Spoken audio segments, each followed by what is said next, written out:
let me start linking our previous session to this one. How many of our panel members are actually using dara as maintenance right now in the frontline setting?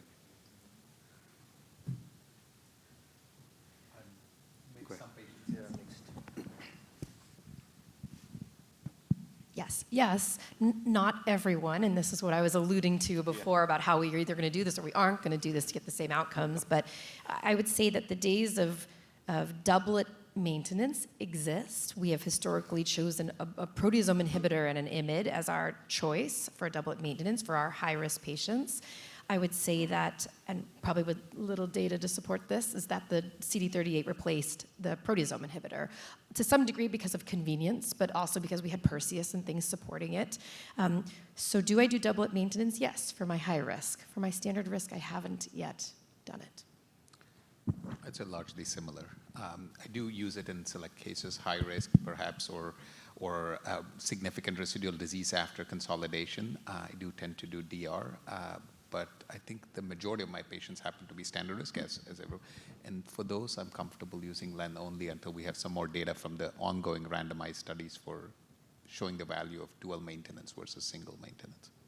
Yeah, I think Sam said residual disease after a transplant for a standard risk. For high risk, everybody gets.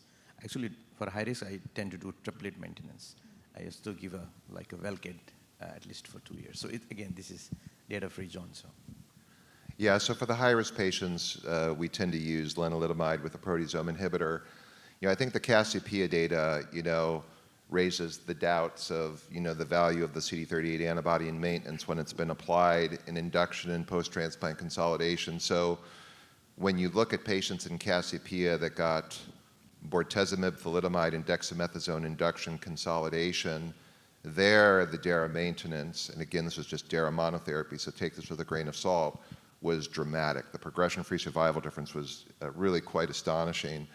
When you look at the patients that got dara VTD, their benefit, the magnitude of benefit from the maintenance dara was significantly muted. That said, with long follow-up, they did see a difference with regards to progression-free survival. So there probably is value to adding dara to lenalidomide in the maintenance setting. And to Caitlin's point previously, if you want to affect the same outcomes that you're seeing in these studies, you do need to kind of stick to the script as best as you can. And dara is very well tolerated in a maintenance setting, but I do think that its value when it's been used up front is, not striking.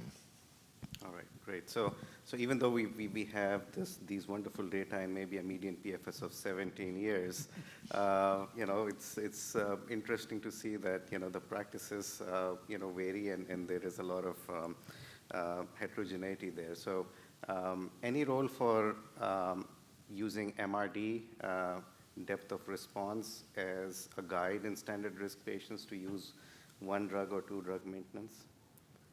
Because the reason why I'm having this discussion is because you made the point that there isn't a role of anti-CD38 combinations in the relapse setting. I would say based on your responses, there probably still is a role for anti-CD38 combinations. So if you look at Ariga's study, it's of course doesn't apply to the current setting because the CD38 naive patient, anti-CD38 definitely helped as a maintenance, right? Whether it's standard risk or high risk. I haven't used MRD for a standard risk, but I have used for high risk. After 2 years of maintenance, if they are MRD negative, then I drop, like 2 of the maintenance drug and just go on single agent. Most of the time, it ends to be daratumumab because it's an easier drug to give, as you said, and people don't like Revlimid to be on the long term. But we have long-term data on Revlimid, so it's like a shared decision-making between the patient and us, and most of the time, patient want to get rid of Revlimid. So MRD helps in that, but not in the standard risk, in the maintenance. Other comments? So Pete, is there still a role of anti-CD38s in the relapse setting then? Because there are some trials where, like you said, bispecifics are being combined with dara. Yeah, so I think that the CD38 antibody BCMA bispecific combinations that are being tested in the relapse setting, unfortunately, will probably not be used heavily in the future. One, because I do think that the infection signal is real, and two, the CD38 antibodies are going to be applied until disease progression in a large majority of the patients in the front line. And the companies are smart, and they figured that out. So they have other phase 3 studies that they're using in the CD38 exposed len refractory patient population. But I think you're going to see a lot of CD38s front line. You're going to see them used less commonly in the relapse space. Okay. What about belantamab mafodotin combinations? You shared Dream 7 and Dream 8. 3 years, almost 3 years of PFS benefit compared to about a year to the standard of care regimens. So what will be the role of Bela combinations if they do become approved by the FDA later this year? So I think that the adoption of bispecific antibodies in the community oncology setting has been very slow. We've talked about this before. I do think that adoption of belantamab will probably be somewhat slow as well because of concerns about the ocular toxicity issues. That said, I can see a community oncology scenario adopting belantamab-based combination faster than they have the bispecific antibodies. So I think in the short term, in the community setting, they're definitely going to have a role. I do think that the bispecific antibody combinations will eventually replace them. Yeah, I think the Dream 8 would be more practical for us, right, than Dream 7, because Dream 7 is all dara-naive patient, and none of the patients will be dara-naive or CD38 naive in second line. So I think Bela, I think it will be used in the community for sure. They have already had some experience with this drug before, and it's much easier than, of course, CAR-T and bispecific, in general for the community doctors. But I think, again, Bela, just because the type of patient population that we studied, probably Bela-Pomdex combination might be more used in the community. And it's every 8-week dosing as well. Correct. Caitlin, any strong feelings? I think any new addition to the arsenal is important. I do agree with what everyone said that there's going to be a niche of patients that this Bela will be a good option for. I don't see that being a regularly, routinely used option in the academic centers because I think we are comfortable with our bispecifics and our CAR T-cell therapy. I think it still offers, with CAR T-cell therapy, time off treatment, which I keep saying. I think in my mind, I've kind of found a niche where maybe it's our older or a frailer patient that would do well with Bela, perhaps who isn't a CAR T candidate. But then my counter argument to myself is that aren't those the people, the older, frailer, who need their vision the most? And I worry about that. And then the second thing is that I think anyone can get a bispecific. So I don't want to say that a frailer person can't get a bispecific because I think we have so many new strategies that are mitigating the risks that we're most worried about with CRS and things, with Profitosi or Profidex or whatever we're doing, that I just want to make sure that if the community does adopt it, and Pete's right on, bispecifics are here to stay in the community. With every other disease that also has bispecifics in it that they see all the time, whether it's lung cancer, there's a diabetes bispecific. I think they're going to learn this. We just have to make sure that we are helping with the best understanding of sequencing, as you mentioned, because if we have a pretty narrow window to target by BCMA, as an example, I want to make sure we're putting our best foot forward and not compromising, bispecific or CAR T future use. Sham, is there a role for Bela?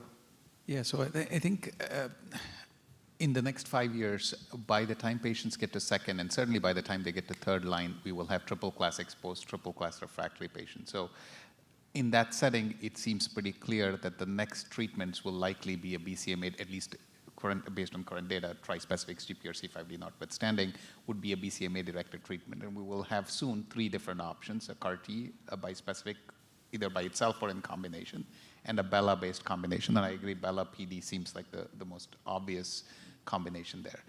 And there will not be a head-to-head study of these 3 approaches to guide our management. So we will end up having to decide based on available individual trials, each of which will be better than standard of care, but not compared to each other. And then I think there are 2 or 3 questions that come up. One is using any one of these treatments likely to potentially impact subsequent treatments? So with the bispecific, the concern would be T-cell exhaustion and therefore maybe not being as effective even when you change a target to GPRC5D perhaps not being as effective.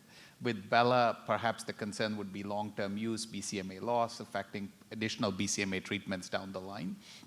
And with the CAR T, I think the concern will be the side effects, which is, yes, it gives you a long treatment-free interval, but how do we make sure that we have the lowest amount of toxicities, life-threatening toxicities that can happen?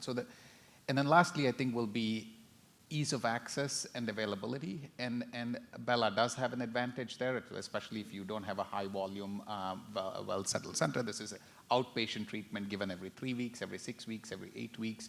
Yes, there's a requirement for eye exams, but as you space it out, once you get patients for the first few months, generally the eye exam stabilizes, especially once you space out treatments, and it's quite manageable. There's really no other major unexpected toxicities with Bela. If you can manage the eye toxicities, it's a very easy drug to give. It's 30-minute infusion in an outpatient setting, no admissions required. So I think community practices will have an easy time adopting this quickly once they get the eye exam part of this covered. Bispecifics are slightly more complicated, but still readily scalable. CAR Ts are always going to be a challenge to scale up beyond larger academic hospitals or larger medical centers, because there are fact requirements, collection, donor room availabilities, all these other things that will need to be challenged. So that access is always going to be a problem for CAR T cells. So I think those are the factors we'll have to decide in terms of which ones go to it. And at the end of the day, I think some patients will get bispecifics, some patients will get CAR T cells, and some patients will get Bela, depending on where they are and who's seeing them, and these different factors. Yeah, I think one of the things that we need to get is the BCMA loss story for those that are exposed to belantamab. I'm sure the data's coming, but we don't have as much with it as we do with the BCMA bispecifics and CAR T cell therapy. But that'll be important as far as informing, how, belantamab will impact subsequent treatment. Yeah, so, one of our fellows actually, Ross Firestone actually published on this. So we, in the US, we actually had this phase of getting Bela in the relapse situation, right, and having that experience, and then subsequently when the patients, the drug was taken off the market. So we actually have seen, BCMA loss in Bela exposed patients. So that can happen. It's not that it doesn't happen. The issue is, there's a difference between having a mutation and having complete loss. And I think that's where we don't have as much data. So you can actually have a mutation in the BCMA gene and still express the protein. So it's really the binding site for that bispecific or ADC or the CAR that will get affected. So this is where I think even getting BCMA-directed treatments that have a different binding epitope becomes important. And I think that will be another level of detail or innovation that can potentially happen, because loss of BCMA is not that common. Mutation can happen, but guess what? There are potentially other epitopes that you can target as long as BCMA is being expressed. Sham, you've done a lot of work with CAR T cell therapies, both with BCMA and GPRC5D. Sequencing experience with BCMA versus GPRC5D cellular therapy interventions. In general, I think most of the available data, as sparse as they are in small data sets, I would say would favor using a CAR T before a bispecific, at least in this late line setting, because I think even Pete showed data for talquetamab use after and Arlocel use after BCMA therapies. But if you look at the talquetamab data after BCMA, the results are much better for BCMA CAR T followed by talc than BCMA bispecific followed by talc. Both the response rate and duration of response goes down once you use a bispecific, even when you switch the target and go to a different bispecific. So I do think that there is a T cell price to pay for using bispecific first, and even though you can change targets, it will still not fully abrogate that effect. So therefore, if possible, using a CAR T first is probably preferred in most circumstances. Then the question of if you're going to use a CAR T, which target to go after, BCMA or GPRC5D, there's almost no data at all to suggest that one is necessarily a better target than other for any given patient. Just given the sequence in which these treatments have been developed and what's most readily available, I would imagine most patients will get a BCMA CAR T first. That may change in the future as there's more ready access. And ultimately, I think the differences in side effect profiles will probably, to some degree, also drive the uptake of these different targets and treatments. But as things stand today in our practice, I would say the preference would be a BCMA CAR T. And then if and when patients relapse, we would prefer to switch targets to GPRC5D. Whether we use a CAR T or a bispecific to do that really is driven by what's available. For now, CAR Ts are only available on trials. Bispecific is readily available, so that makes it. But that's the current state. It might change in the future. So each of you have brought up availability and access, in the kind of like conversation. So let me put some numbers behind that and then get your opinion. So, roughly 36,000 newly diagnosed myeloma cases a year. The prevalence right now is maybe close to 160,000 patients living in the US with the disease. We deliver autologous stem cell transplants to only about 8,000 odd patients every year, and that is kind of a stagnant number, and it's dependent on the number of transplant centers that we have. So even if we replace every one of those autos with a cellular therapy intervention, we still have a pretty huge gap to cover for relapse patients. So how realistic outside of an academic center is it really to say that cellular therapy intervention is preferred when there are communities out there where, where docs are going to say, hey, I cannot admit this patient, to the hospital to be monitored. I'll just give them an ADC, or yes, they might have a model where they're going to treat with bispecifics, do we really think that cellular therapy is going to be the game changer the way that we think it is in academia? Or is it really going to be the bispecifics that drive the care for most of our patients, or even ADCs? I think one comment to make is that the current process that we all have that we've figured out how to do in terms of an auto CAR is also not sustainable, right? Your access is part of it, but the logistics required to have a referring physician in the community make the referral, and then think about holding therapy, and then the apheresis, and then the bridging, it's too complex. I don't actually see a very long future path of auto CAR T. I do see a future path for allo CAR T. I think those have a much better scalability opportunity. And I think there's a place for both bispecifics for exactly the reason you said. If patients don't have opportunities to get to academic centers for CAR T, bispecifics, once they get in the community and there to stay, are good options. But I do think we really need to rethink auto CAR Ts for everyone, because it's not scalable and it's way too complex. So I'm not sure our future is auto CARs for everyone. And that also begs the question, who are the right patients for cilta-cel in the early relapse then? So yeah, I mean, I think Pete brought up one important question about second-line patients. What is the best way, or what is the best regimen in second-line patients where everybody is exposed to quad therapy now in the first line, and is a BCMA-based therapy is the best option second line, which looks like it is, both on DREAM 8, DREAM 7, and the CARTITUDE-4 study. But which patient is going to be cilta-cel candidate patient versus ADC patient? Are you better off doing dara-based treatment again for those patients who are already exposed to, like, based on Candor, IKEMA? Are you really going to get the same bang for a buck? So I think those are the ongoing challenges that we're going to encounter right now. But I think once you have ADC, which is likely going to get approved much earlier than the bispecific in the second line, I think that's probably might give a big competition for the second line BCMA for CAR T for sure. Once bispecific gets available in the community, I totally agree with what you showed the number. I think that will probably be the go-to regimen, either bispecific or ADC for the community doctors as early as in the second line, because they are already doing the dara-VRD or quad induction. For almost I have not seen anybody now in the community not doing the quad induction.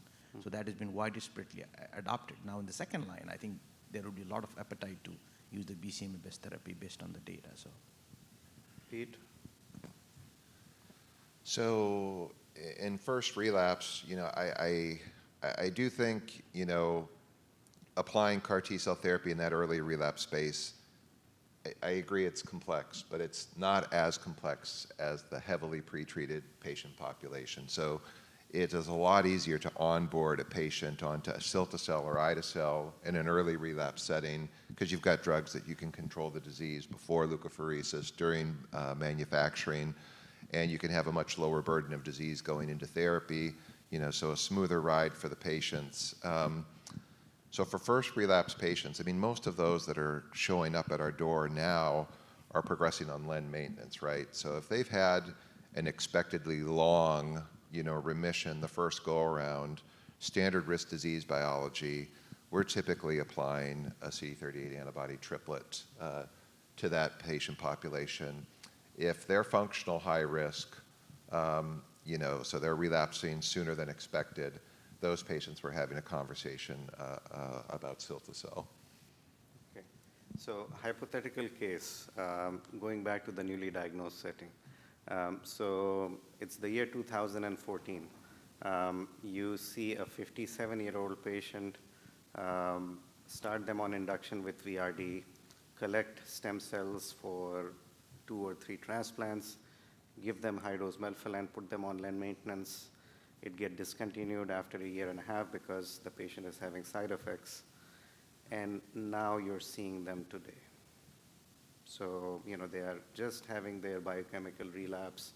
They're not symptomatic, but their M spike is 1.3 grams. Hemoglobin has drifted by about a gram. You still have stem cells in the freezer.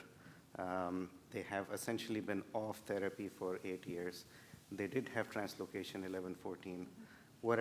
And so, yeah. So, no, I'm just saying. So you have a lot of options for someone like that, right?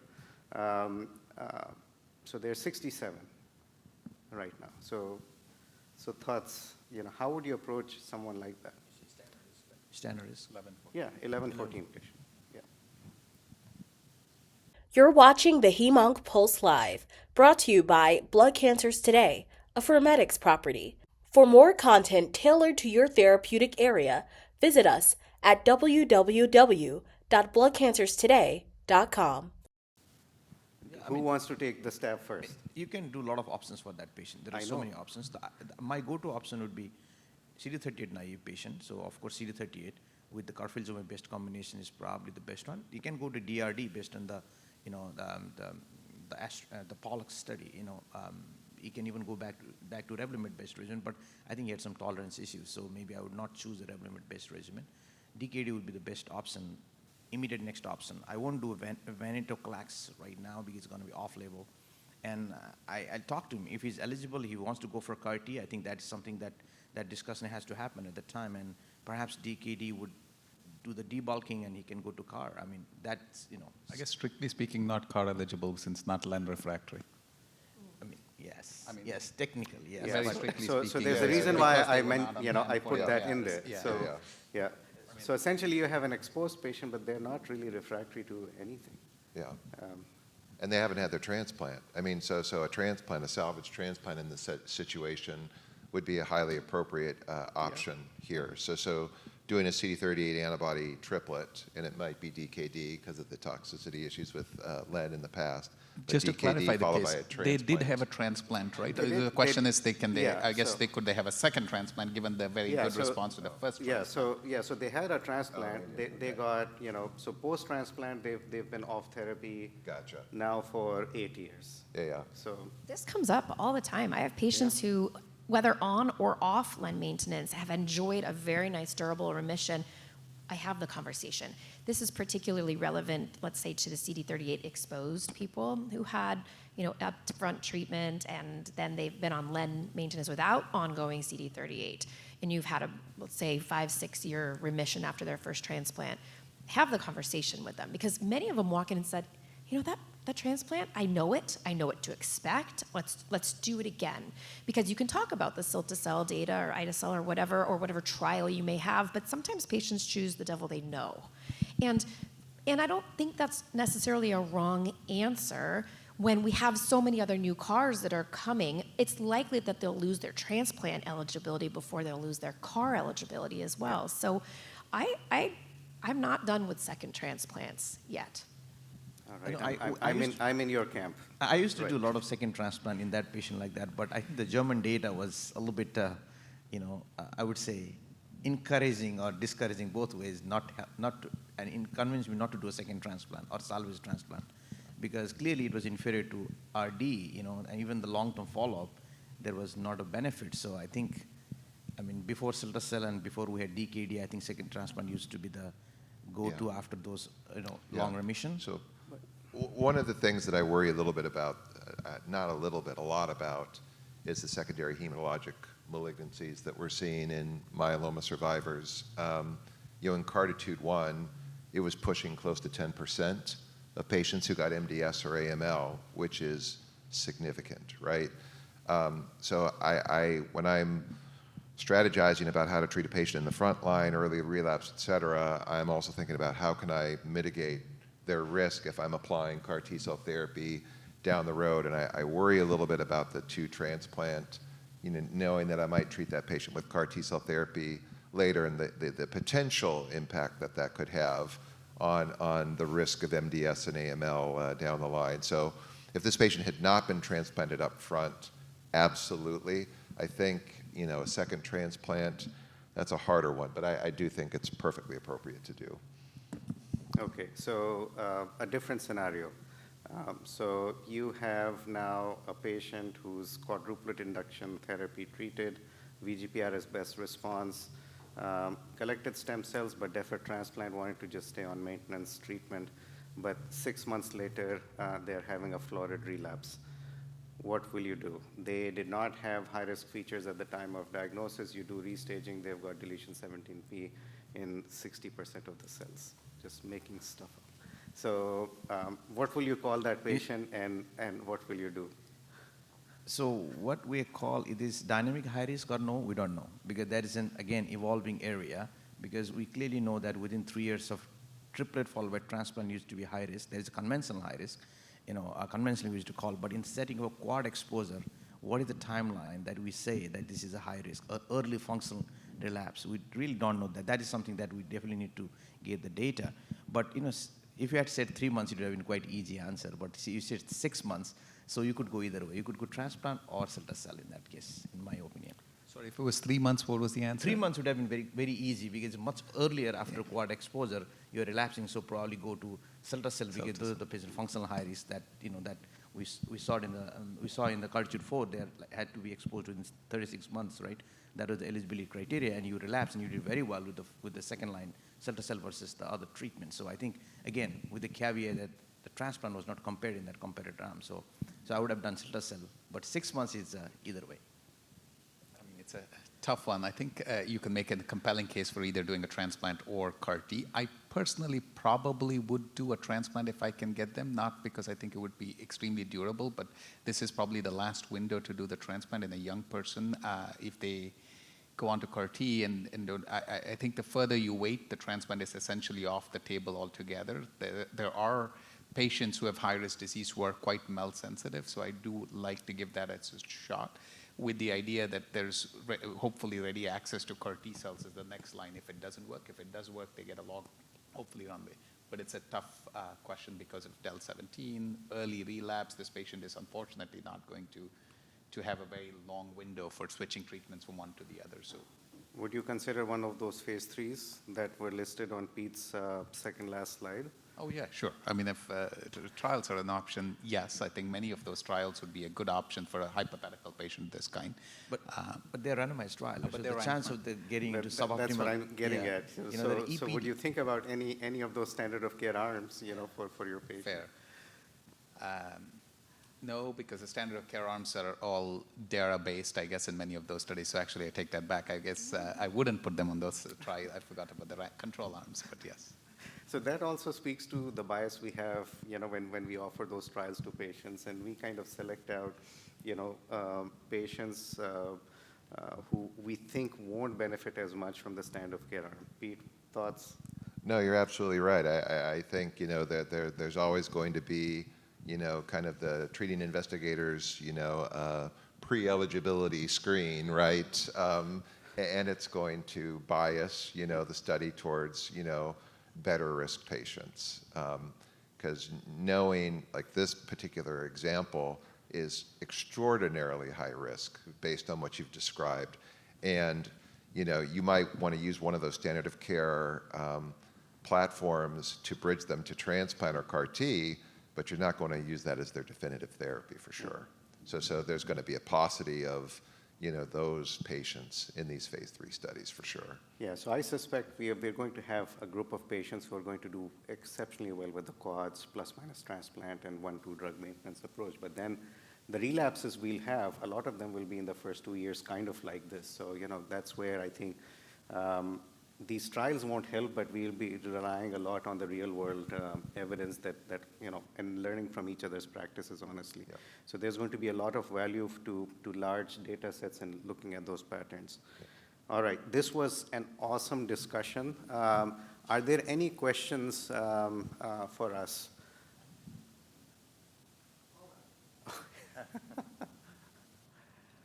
So we have one question, and I was honestly thinking that maybe we can just jump into the smoldering discussion, the most controversial topic after this, and not take a break. Go ahead, Mehdi. Okay, so I don't know if this is on, but Dr. Costello, I really liked your comment about, I completely agree with you. I don't think the future is going to be an autologous CAR. It is cumbersome in transplant and cell therapy centers. We know how to do it, but this logistics of bridging and apheresis and manufacturing failures and these infusions are complicated. I agree, if there was a viable off-the-shelf allogenic product, that may be the way to go. But like all of us have been, I'm more on the lymphoma side, you're more on the myeloma side. There doesn't appear to be something that appears to be approaching the efficacy of autologous product.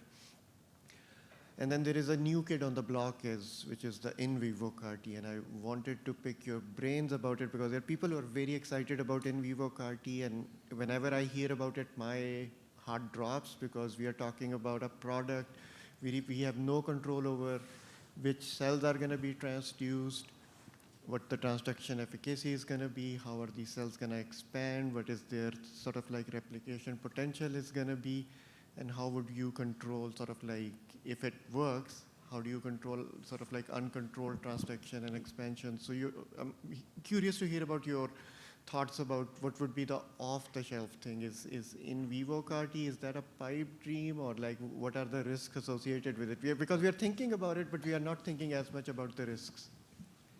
So I think it's a very good point. I mean, broadly, I think any off-the-shelf approach in a disease like myeloma, for which we have very many effective treatments already, is going to be very difficult to develop. So hypothetically, if you had an in vivo BCMA CAR T cell study, let's say, which patients would go on that study for the reasons that you mentioned? I think we would all be somewhat hesitant to give somebody who's never had a BCMA treatment when we have 3 approved BCMA therapies to put on a phase 1 study of an in vivo CAR.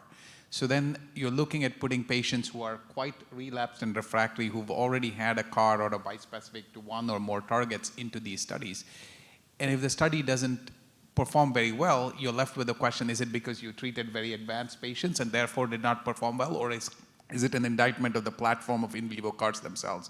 So I think it's going to be very challenging to develop an in vivo CAR, in my opinion, even if that is the way to go.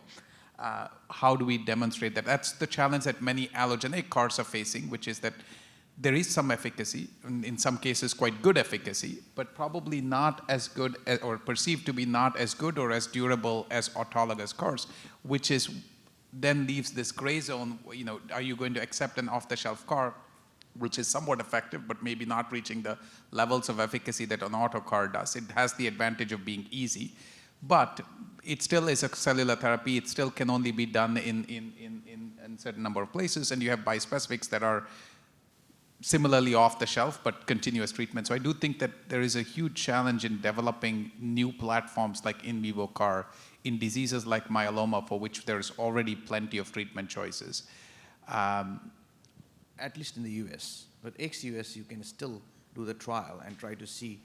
I think the key thing is, does it really work? Correct. That's the question. You can answer that by going to the areas where there's no access to this number of approved therapies. So perhaps that would help us inform how we're going to design what would be the role of those CAR. But I totally agree. I think this in ideal world looks fantastic. Is a off-the-shelf CAR, whether it's allo CAR, in vivo CAR. Nobody is worried about, you have no control over your, sort of like whether you're doing a lentiviral vector or you're doing other sort of like electroporation techniques. Like you have no control that you're only transducting T cells, right? It may very well go and transduct all the macrophages and the B cells and maybe the cells in the skin, right? So like the more I read about it, the less I'm convinced that, and we are opening these trials, right? And we really need to have a very serious discussion. Which patients are we going to put in? Because there you're absolutely driving blind, right? Like, Yes. So that's what really, really bothers me about the in vivo technology. Yeah, I'd be curious to get, Sham, your thought about, early on in CAR T-cell development, in myeloma, lymphoma, leukemia, whatever, there was a lot of interest in these kill switches, right? And as we see some of these unexpected toxicities emerging, with some of our products, I'm regretting the fact that we don't have a kill switch on these things, and whether that would mitigate some of these, quirky side effects that we're seeing with some of these products. I know, what are your thoughts about that? So I think, as you pointed out, some of the early concepts, for instance, Orvacell had a kill switch. We never had to use it because there was no I do wonder, though, I guess the challenge with managing these toxicities are if you wait too long, say, for instance, somebody who has Parkinsonism that's fully developed, I'm not sure that the kill switch is going to do much at that point because you're getting rid of cells, but maybe it's too late. Yeah. And it would be very difficult to justify using the kill switch at a very early stage because you don't know what the natural evolution of those symptoms are. So the window to use this kill switch is very narrow, and that is going to be very tricky. Yeah. The second one, a lot of kill switches depend on ADCC, for instance, rituximab kill switch. So again, in patients who are if you're talking about very early toxicities, let's say IECHS, for instance, and they don't have very many, they don't have a functioning immune system, will the kill switch do what it's supposed to do even in that setting is unclear. I'm only aware of 1 or 2 instances of people having used a kill switch at our center, for instance, in experimental products, not myeloma, where we used a kill switch, but it didn't really do much for that patient. In other words, the cells were still expanding, and ultimately, unfortunately, the patient passed away. So again, I think we'll need to know, in principle, it sounds like a great idea, having a kill switch so you can stop it whenever you want to, but the challenge is whether it'll work as intended and as the lab studies would suggest, and also whether we know when to use it, and will it be too late to use by the time we decide to use it.